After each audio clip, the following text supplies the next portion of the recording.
उत्तराखंड में कोरोना का कहर, 24 घंटे में सामने आए 2756 नए संक्रमित मामले, 81 मरीजों की मौत, मृतकों की संख्या 6000 के पार। उत्तराखंड के लद्दाख में बंद रहा बद्रीनाथ हाईवे, तोता घाटी में रास्ते पर गिरी चट्टान, चालकों ने भागकर बचाई जान। आप देख रहे हैं के न्यूज, खबरों का सारथी। लक्सर के सुल्तानपुर में अपराध पैर शिकंजा कसने के लिए चौक प्रभारी अलर्ट हो गए हैं। सुल्तानपुर के नए चौकी प्रभारी ने बाजार के एसडी नाइट विजन कैमरे लगने की शुरुआत कर दी। थानों में कैमरे लगने के साथ ही कस्बे में भी नाइट विजन कैमरे लगाए गए हैं। वहीं चौकी प्रभारी अंकुश शर्मा ने बताया कि स्थानीय लोगों के सहयोग से कैमरे लगाए गए हैं। लोगों से बात कर स्थान चिन्हित किए जा रहे हैं, जिससे अपराध पर अंकुश लगाया जा सके।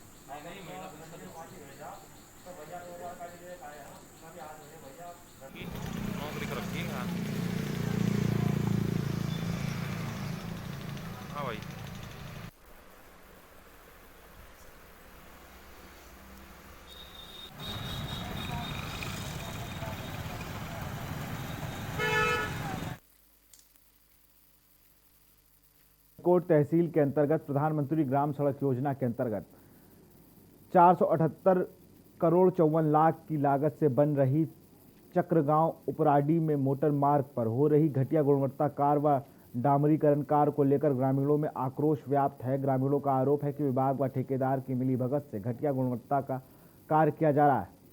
बालाजी निर्माण कंपनी द्वारा कहीं जगह पर बिना दीवार की सड़क बना दी गई है और घटिया गुणवत्ता से हो रहे कार्य में 1-2 दिन बारिश ने जमकर विभाग व ठेकेदार की पोल खोलकर रख दी है। सड़क जगह जगह से धंस चुकी है, जिससे बड़ी बड़ी दरारें भी पड़ गई हैं। उधर ग्रामीणों का कहना है कि गांव के समीप सुरक्षा दीवार न बनने के कारण भूस्खलन का खतरा बना हुआ है। स्थानीय जनप्रतिनिधियों ने उप जिलाधिकारी बडकोट को पत्र लिखकर कार्य की शीघ्र जाँच करने की मांग की है। तो हमारी सड़क बनाई, सड़क में अधिकतर स्थानों पर इन्होंने वो दीवार देने के स्थान पर इसको मिट्टी को फैला करके और उसकी मिट्टी को फैलाकर ही सड़क का विस्तारीकरण करें। जहाँ पर बैठने का और नीचे गिरने और दरारें पड़ने का संबंध है वो उसी से संबंध है कच्ची मिट्टी पर। और कहीं कहीं पर बीच में भी आप देख सकते हैं कि कच्ची मिट्टी पर ही उन्होंने पेंटिंग कर दी और जो पेंटिंग क्या करे वो उसमें सड़क में दरारें पड़ गई हैं। पहले तो जो है हम लोग जो है 10-20 वर्षों से 2 दशकों से इस रोड की प्रतीक्षा। और सीधा आपको उड़ीसा ले चलते हैं। यास तूफान से हुई तबाही की कुछ तस्वीरें सामने आई हैं। तस्वीर लहरें देख सकते हैं आप, हवाएं देख सकते हैं किस तरह से लहरें तूफान पे। देश में यास चक्रवात का कहर जारी।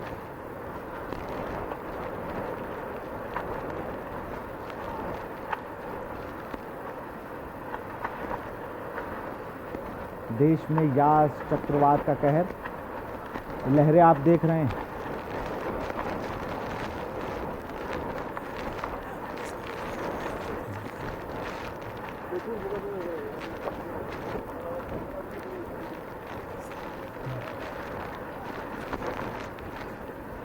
ये उड़ीसा से देख रहे हैं आप तस्वीरें, जहां पर यास तूफान जो तबाही मची हुई है। लहरें आप देख सकते हैं किस तरह से उफान मार रही हैं।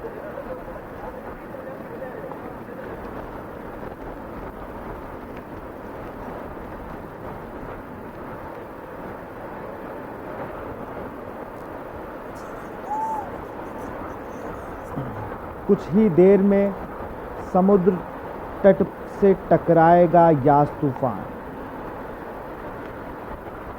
आपको बता दें, ऐसी संभावना कल से लगाई जा रही थी कि दोपहर तक उड़ीसा तट से टकराएगा चक्रवाती यास तूफान। बंगाल उड़ीसा के तटीय इलाकों पर चक्रवात यास का अलर्ट है। राहत बचाव के लिए इलाकों में सेना नौसेना तैनात कर दी गई है। भारतीय रेलवे ने संभावित प्रभावित इलाकों की ट्रेनें भी रद्द कर दी है। समुद्र का पानी जो है वो अब सड़क तक आ चुका है और हवा देख सकते हैं आप, तेज हवा चल रही है।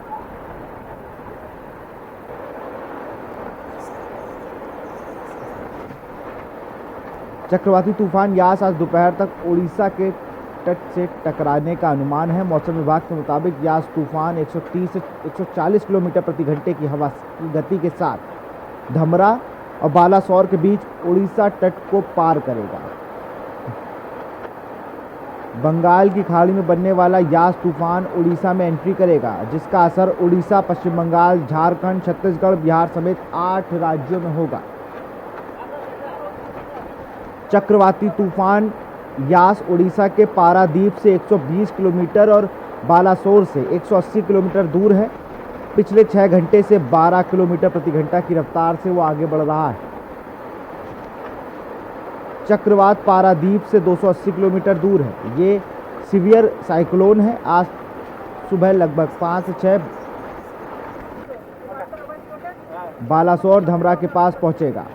ये बालासोर तट की तस्वीरें आप देख रहे हैं। यहाँ पर समुद्र का पानी अब सड़क तक आ चुका है। रिहायशी इलाकों में समुद्र का पानी आ चुका है।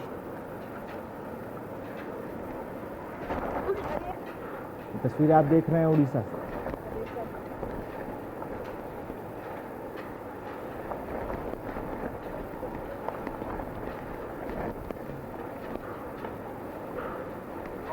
कुछ ही देर में समुद्र तट से टकरा सकता है यास तूफान। बंगाल उड़ीसा में तेज हवाओं के साथ बारिश। उड़ीसा में भदक और बालासोर में तबाही। चक्रवाती तूफान आज IMD में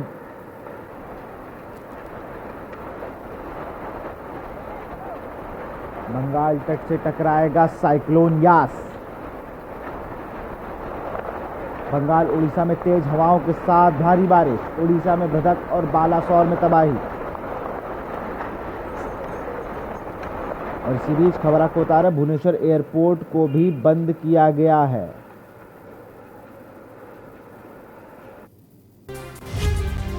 तस्वीरें आप देख रहे हैं तो उड़ीसा से। बंगाल उड़ीसा में तेज हवाओं के साथ बारिश हुई और जहां पर यास तूफान आने की संभावना है, वहां पर भी भारतीय रेलवे ने वहां की ट्रेनें रद्द कर दी। तस्वीरें आप देख रहे हैं किस तरह सड़क पर समुद्र का पानी आ चुका। उड़ीसा के वासुदेव के करीब 400 लोगों को शेल्टर होम में शिफ्ट किया गया।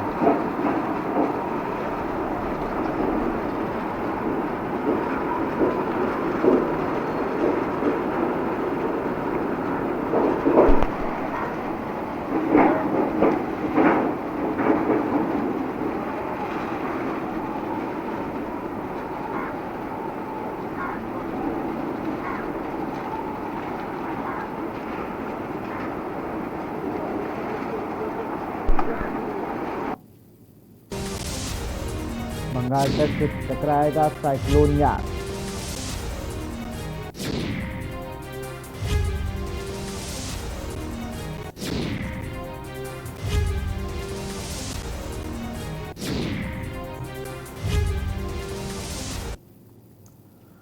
खबर खटीमा से है, जहां बरसात के चलते हर साल क्षेत्र की स्थिति बहुत खराब हो जाती है। शहरी क्षेत्र के नाली और नाला काफी उफान पर हो जाते हैं। शहरी क्षेत्र में कूड़ा करकट के चलते पानी निकासी हेतु बने नाली और नाले बुरी तरह से बंद हो जाते हैं। जलभराव की स्थिति से लोगों को घरों से बाहर निकालना दूभर हो गया।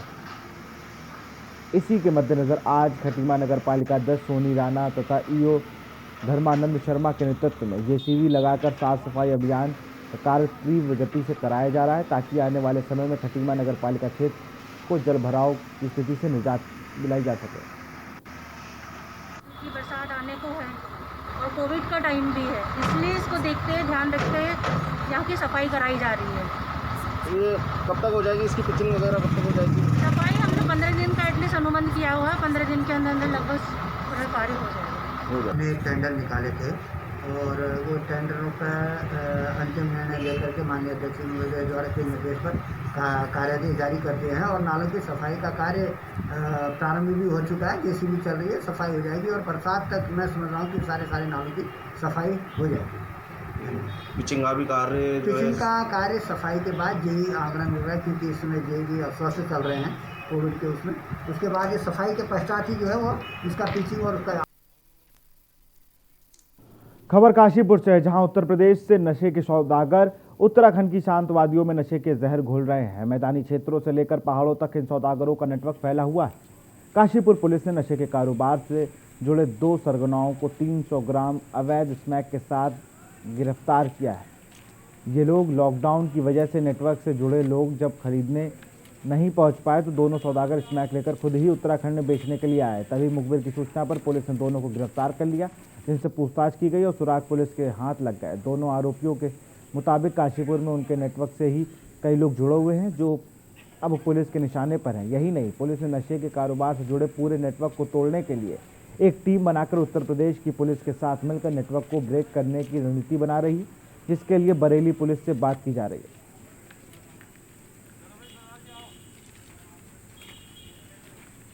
मिली है, बरेली में भी काफ़ी लोग हैं और यहाँ भी कुछ सप्लायर इनके ऐसे हैं जिनको ये सप्लाई करते थे, तो उनमें कुछ जानकारी हमारे पास मिली है और अभी बरेली जाकर हम इस संबंध में और ठोस जानकारी इस्तेमाल करेंगे और फिर यहाँ कौन लोग कर रहे हैं और बरेली में कौन लोग कर रहे हैं, तो वहाँ की बरेली पुलिस की टीम के साथ मिलकर हम अग्रिम कार्रवाई करेंगे।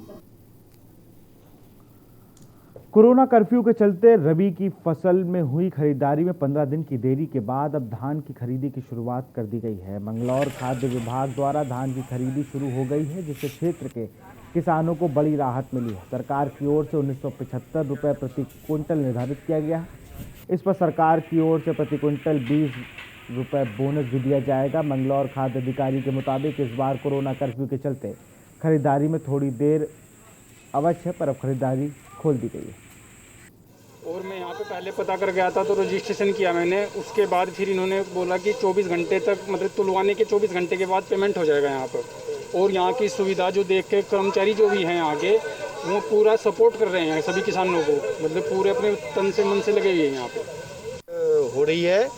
और इसमें आ कहते हैं, इसमें पहले काश्तकारों का रजिस्ट्रेशन किया जा रहा है और उसके बाद रजिस्ट्रेशन करने के बाद उनको आ कहते हैं अगले दिन उनको गेहूं तोल के लिए बुलाया जा रहा है। सरकार द्वारा आ कहते हैं इसमें 1995 रुपये आ कहते हैं प्रति क्विंटल रेट रखा गया है। लॉकडाउन लोगों की जिंदगी बचाने के लिए सरकार द्वारा लिया गया फैसला जरूर है, मगर पेट की जंग से लड़ने के लिए आखिरकार सरकार क्या करे? जिनके लिए एक वक्त की रोटी नसीब नहीं, उनके लिए कोरोना महामारी से जंग लड़ना कौन सी बड़ी बात है? इस संकट की घड़ी में कुछ ऐसे ही समाजसेवी हैं जो लोगों की तकलीफों को दूर नहीं कर रहे हैं।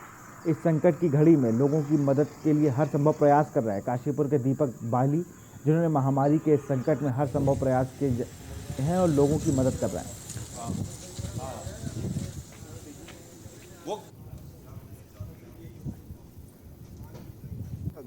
जो एक एनजीओ है जिसके द्वारा उत्तराखंड के सुदूरवर्ती इलाकों में कोविड काल में अपनी सेवाएं पहुंचाई जा रही हैं, तो आज कोविड संजीवनी रथ के माध्यम से यहाँ से दवाइयाँ, मेडिसिन, जो है आपकी सैनिटाइज, मास्क और अन्य जो चीज़ें हैं, ऑक्सीमीटर, ये सब भेजा जा रहा है उत्तराखंड के ऐसे इलाकों में जहाँ पर मदद पहुँचाने में बहुत मशक्क़त की ज़रूरत है।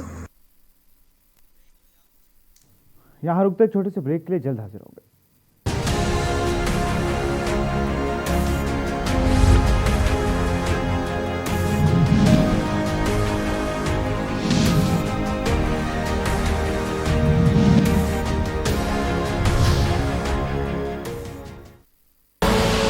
आप देख रहे हैं के न्यूज, खबरों का सारथी। सुबह के लिए उड़ चला गैरों की ज़मीं पर, खुशबू अपने पन की ढूंढता। दूर कितना भी जा, इस जुबान से दूर ना जा पाओगे। विमल, बोलो जुबान केसरी।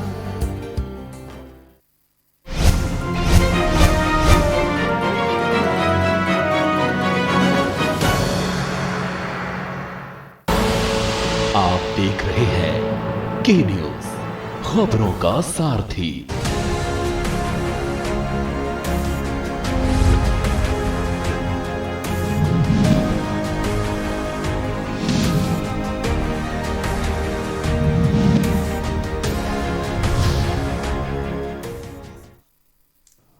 ब्रेक के बाद आपका स्वागत। अब हम लोग बात करेंगे बीजेपी का असम फॉर्मूला। उत्तराखंड विधानसभा चुनाव की तैयारियां तेज हो गई हैं। बीजेपी अपना सकती है असम फॉर्मूला। बीजेपी के केंद्रीय नेतृत्व ने सत्ता में किया था बड़ा बदलाव। कोरोना के हालातों ने बढ़ाई थी पार्टी की चिंता। उत्तराखंड में अगले साल होने हैं विधानसभा चुनाव। असम के फॉर्मूले को लेकर बीजेपी अपना सकती है। पार्टी में गुटबाजी पर भी लगाम लगनी तय। असम चुनाव में पार्टी का यह फॉर्मूला सफल रहा। राज्य में पार्टी सत्ता में लौटने में कामयाब रही। पार्टी में गुटबाजी को लगाम लगाने के लिए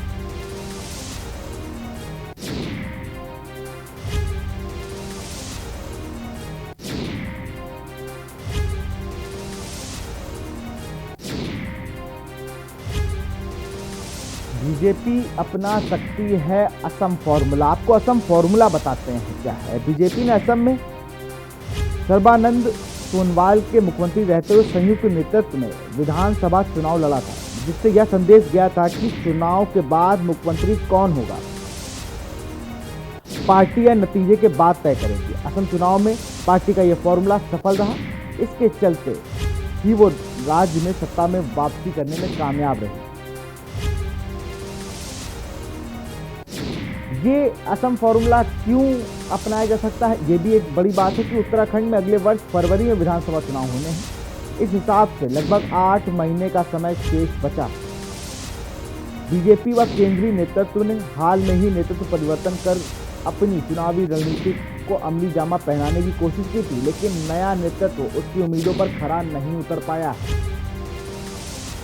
इसके अलावा कोरोना वायरस से बने हालातों ने भी पार्टी की चिंता बढ़ा दी है। उत्तराखंड में बीजेपी और कांग्रेस के बीच सीधा मुकाबला होता रहा है। हालांकि इस बार आम आदमी पार्टी भी यहां जोर लगा रही है। राज्य में मुख्यमंत्री तीरथ सिंह रावत के नेतृत्व वाली सरकार को लेकर केंद्र के किसी तरह की नाराजगी तो नहीं है,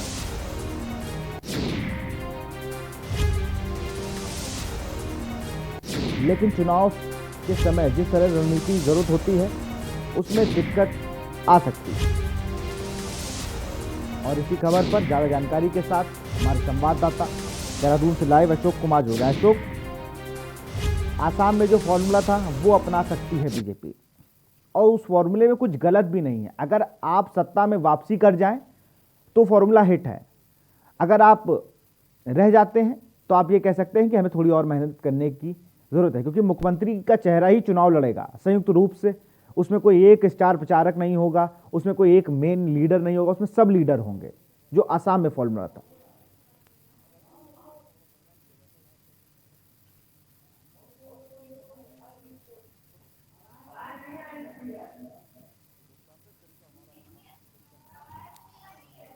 अशोक, आपकी आवाज हम तक नहीं आ रही है।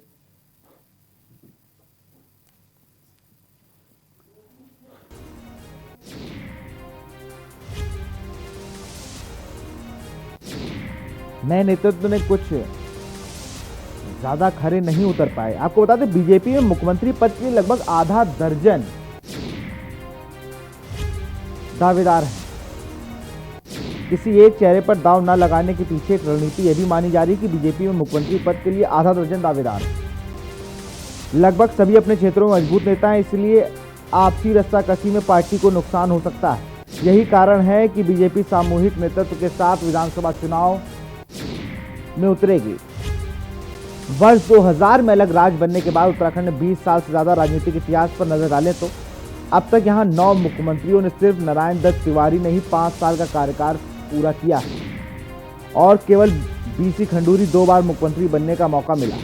साथ ही यह भी एक सच्चाई है कि किसी पार्टी के मुख्यमंत्री रहते हुए उस पार्टी को दोबारा सत्ता नहीं मिली है। ये भी एक बड़ा खेल है उत्तराखंड की राजनीति में। इसीलिए बीजेपी उत्तराखंड के राजनीतिक और सामाजिक समीकरणों को समझाते हुए कोई रिस्क नहीं लेना चाहती।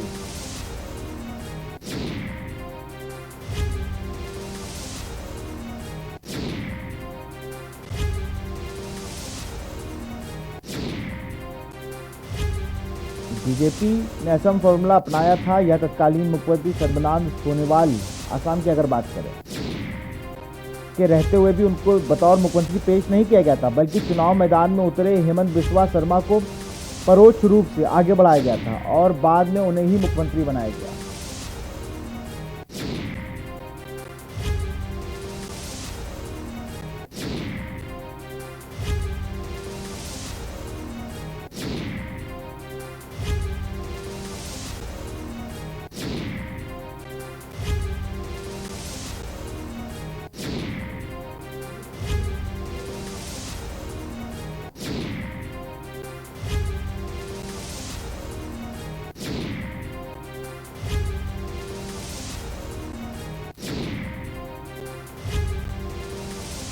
आपको बता दें, जिस तरह से नया नेतृत्व बीजेपी के दावों पर खरा नहीं उतरा तो आसाम फॉर्मूला अपनाया जा सकता है। बीजेपी में लगभग आधा दर्जन सीएम पद के उम्मीदवार हैं जो अपने अपने क्षेत्र में मजबूत नेता हैं और हर बार होता था कि चेहरे के साथ बीजेपी उतरती थी, लेकिन इस बार ऐसे कयास लगाए जा रहे हैं कि आसाम फॉर्मूला अपनाया जा सकता है और बगैर चेहरे चुनाव में उतर सकते हैं।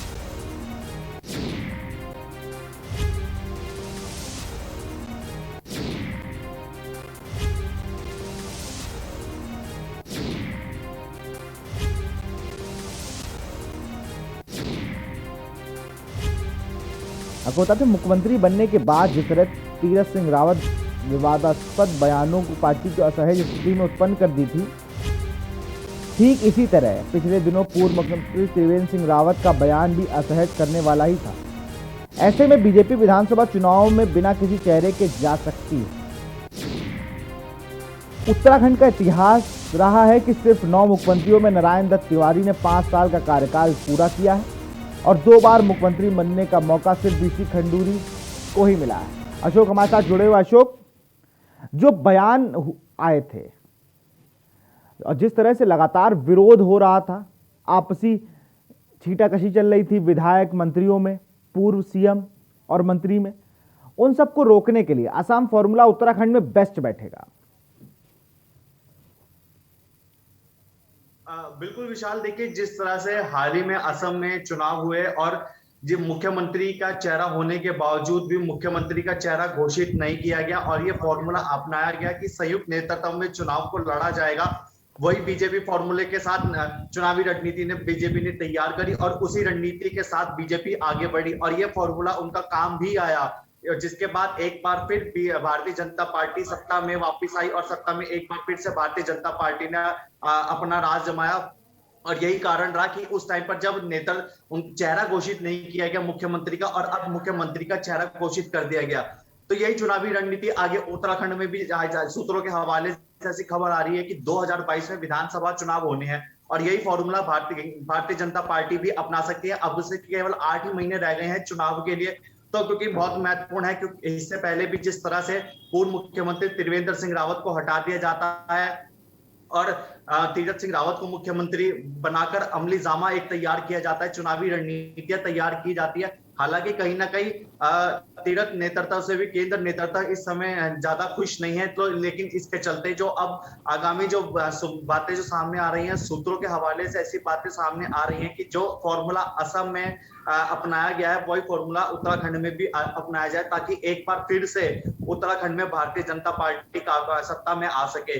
हालांकि जब से उत्तराखंड अलग हुआ है तब से भारतीय जनता पार्टी और कांग्रेस के बीच सीधा टक्कर देखी गई है, लेकिन इस बार आम आदमी पार्टी भी कहीं ना कहीं दिखाई दे रही है और कहीं ना कहीं अपनी जड़ों को मजबूत करने के लिए लगातार पांव पसार रही है। लेकिन देखने वाली बात अब यहाँ पर ये होगी कि जो फॉर्मूला असम में कामयाब हो पाया है, क्या वो उत्तराखंड में भी पास हो पाएगा, क्योंकि यहाँ की भौगोलिक परिस्थितियां कुछ और है, वहां की भौगोलिक परिस्थितियां कुछ और है। इसलिए यहाँ पर यहाँ की जो जनता है उसको बेहद पहचानना बहुत जरूरी है, जो और जड़ तक मजबूत जाना बहुत जरूरी है। और जिस तरह से आने वाला जो समय है, जो ये फॉर्मूला अगर यहाँ पर अपनाया जाता है तो कहीं ना कहीं ऐसे कयास लगाए जा रहे हैं जो पार्टी की गुटबाजी है उसको भी कम किया जा सकेगा। बिल्कुल अशोक, क्योंकि जिस तरह से इतने ज्यादा उम्मीदवार बीजेपी में हैं मुख्यमंत्री पद के लिए, उसको देखते हुए बगैर चेहरे चुनाव लड़ा जा सकता है और जब नतीजे आएंगे उसके बाद ही कुछ फैसला लिया जाएगा। तमाम जानकारी के लिए बहुत बहुत शुक्रिया अशोक आपका। हम लोग आज बात कर रहे थे बीजेपी का असम फॉर्मूला और उत्तराखंड में भी उसको लागू किया जा सकता है। ऐसे सूत्रों के हवाले से खबर आ रही है। फरवरी में वहां पर चुनाव होने हैं, 8 महीने का समय शेष है। पहले ये मुकाबला कांग्रेस और भाजपा में होता था, लेकिन आम आदमी पार्टी ने भी अपनी जड़ों को मजबूत करना शुरू कर दिया है। तो कहीं ना कहीं अब ये पूरी लड़ाई त्रिकोणीय होने वाली है। फिलहाल बुलेटिन में इतना ही। देखते रहिए न्यूज़ इंडिया। नमस्कार।